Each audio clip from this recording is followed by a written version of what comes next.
Hello, my name is Leo, and welcome to another reading of the Elder Scrolls. Today, we'll be reading A History of Daggerfall by Oliver Gallerwood. Let's read about the history of the game that we're just about to finish. It's kind of a waste of time. Anyway, there is sufficient archaeological evidence for the modern historian to believe that there has been some variety of human settlement in the city-state of Daggerfall, starting at least 1,000 years before recorded history. The first use of the name Daggerfall to refer to the area around the current capital was most probably in the 246th year of the First Era. The north half of the Iriac Bay, in fact all of the current provinces of High Rock, were conquered by invading Nords who brought a rough sort of civilization with them. One of the first civilized acts the Nords performed was a census, the so-called Book of Life, listed on page 933 of the book in this entry. Oh wait, listed on that book is this. North of the highest bluffs, south of the moors, west of the hills, and east of the sea is called Daggerfall.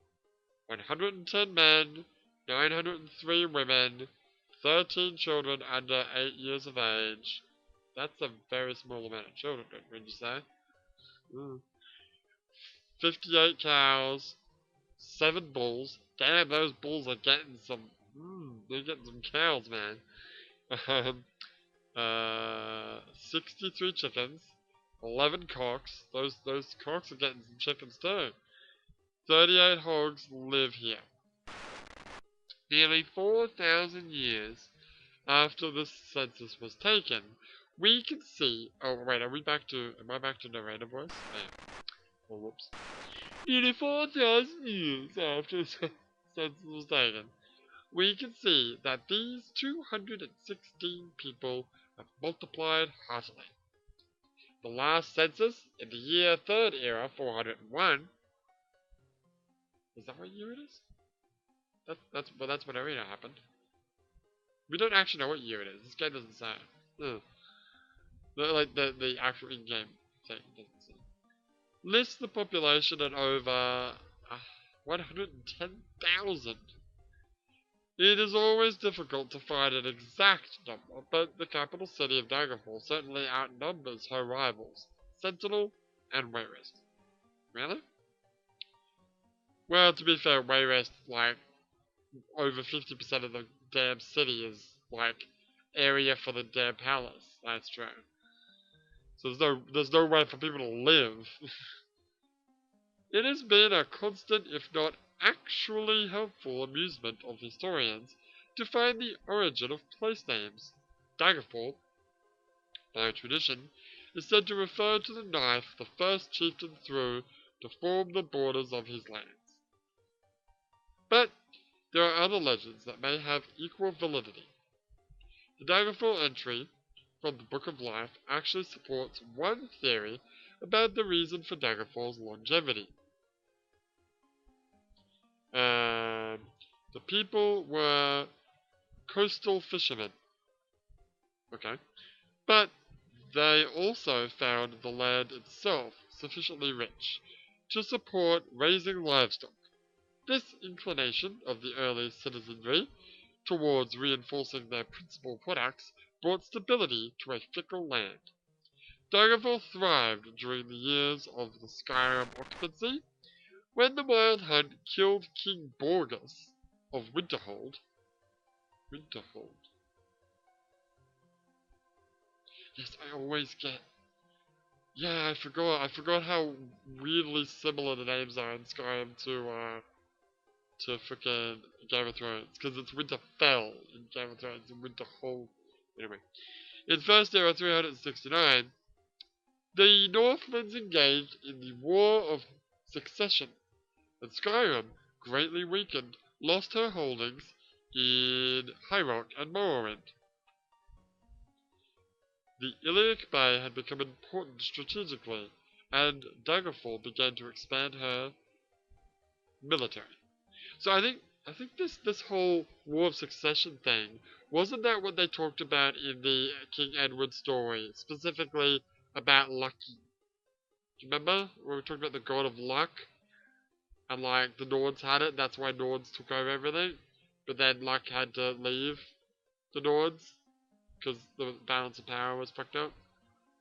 Yeah, I think that's so. That's where that was. Because I remember looking up like when the hell was this Morrowind? What was the guy's name again? Morrowind? Yeah. When was this guy's like a hero, but there's no record of like when he actually lived in the big lore thing on the main Skyrim wiki, unofficial Skyrim wiki. But yeah, I guess it was here. It was the first era of whatever. Anyway, there were multiple opportunities for her to exercise this army. You're talking about Daggerfall, yes. Her is Daggerfall, yes. Army and navy during the Direni conflicts with the force of the Alesian Reform. Hey, is this at all related to the MMO? Which I've never played, and I probably never will. You mean Elder Scrolls Online, yeah. Wasn't that set in the first era? I don't remember. Fair enough. The Direnis were native Bretons, and Bretons are hardly ever given to excessive religion. Daggerfall became a minor base of operations for the Direnis and their allies, Raven Direni, which is a name that somehow seems familiar, the enchantress whose magic helped secure the final victory over the Alesians in the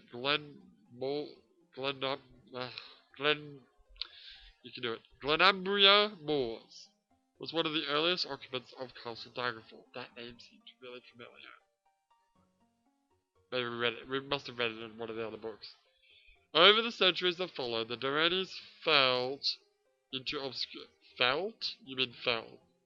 The Direnis fell into obscurity, but Daggerfall continued her growth. In the first era, year 609, King Thagor, that's a name. That is a name, man. Thagor? I like that name. That's a good name. Of Daggerfall, defeated the army of Glenpoint and became the predominant economic, cultural, and military force in southern High Rock, a position the kingdom has precariously kept ever since. How long is this? 2 more pages. Good. Ironically, it was another successful military exercise 370 years later, that ended Daggerfall's monopoly of bay trade, the annihilation of the Orcish capital, Orsonium, by a joint effort of Daggerfall, the new Kingdom of Sentinel, and the now extinct Order of Diagonal. So Orsonium has been around, like, was an old thing, and they destroyed it, and now our good friend Gottwog is trying to bring it back. I guess he's bringing it back, yeah. The scattering of the orcs from southeastern High Rock made the river route to the bay more accessible. The tiny village of Wayrest grew like a flower, which is their sigil. Is it? Yes it is. Well, it's rose, but whatever. That no longer feared the mow. In 20 years, Wayrest's trade profits equaled Daggerfall's.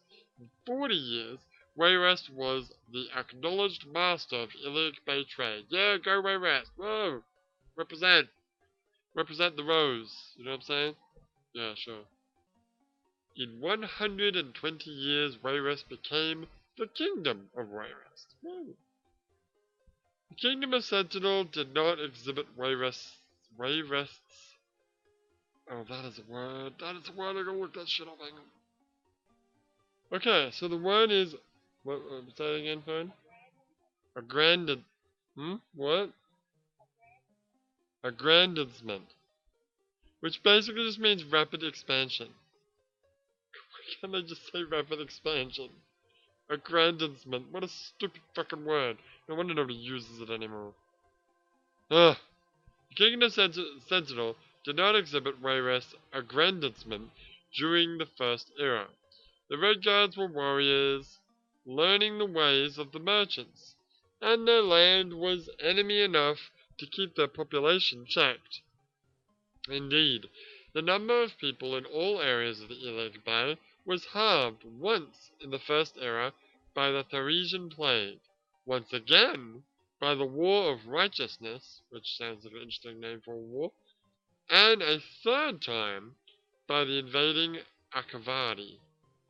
If Daggerfall had not spent its first 1,000 years preparing for the battles of the next 1,000 years, it is indeed conceivable that the Iliac Bay today might be Akavarian. I remember that story about some guy who took care of the Akavaris. I forgot who it was though. The second era, so that was the whole first era. Yeah, the second era, like the later part of the first era, is a tapestry of wars, insurrections, and plagues. Daggerfall, Sentinel, and Wayrest continue to expand and improve their military and economic positions in the bay. Daggerfall and Wayrest would transpose positions as as major as the major trading center of the bay. The Daggerfall and Sentinel likewise bandied over which was the superior military power. The Iliac Bay has continued to hold an important position in the imperial government of the Third Era. Rarely allies through the combined armies in opposition to the Cameronian usurper. Oh, that was the guy, the Cameronian usurper. Maybe not. In the 3rd century of the Third Era is a noble exception, but not always enemies. Oh, rarely allies, but not always enemies. Daggerfall, Sentinel, and Wayrest have weathered the storms of contention, plague, famine, and pestilence. The recent War of Bethany was typical of Iliac Bay warfare. Sincere, frighteningly violent, and peaceably resolved. There you go. Woo! That's a book and a half. I mean, God, it's so amazing how short these books are, eh? Compared to the friggin', like, tomes that we were reading that were the different parts of King Edward. That was a big-ass fucking book, I tell you what. Oh, anyway. Alright, well, I mean, obviously you can tell that I didn't get the letter that I was waiting for today, so we should hopefully get it tomorrow. And I stopped doing Dark Brotherhood quests, so I'm not even gonna bother showing him. I might change my mind and do it, but I've still got to save that's like back on the 7th. But I'll probably just end up just spending the time, like glowing all the time in my house, waiting for that stupid letter to appear. And then tomorrow, we should get the letter, hopefully. Better get the letter tomorrow. And we will do the new main quest, yeah. But for now, my name is Leo, and I will see you next time.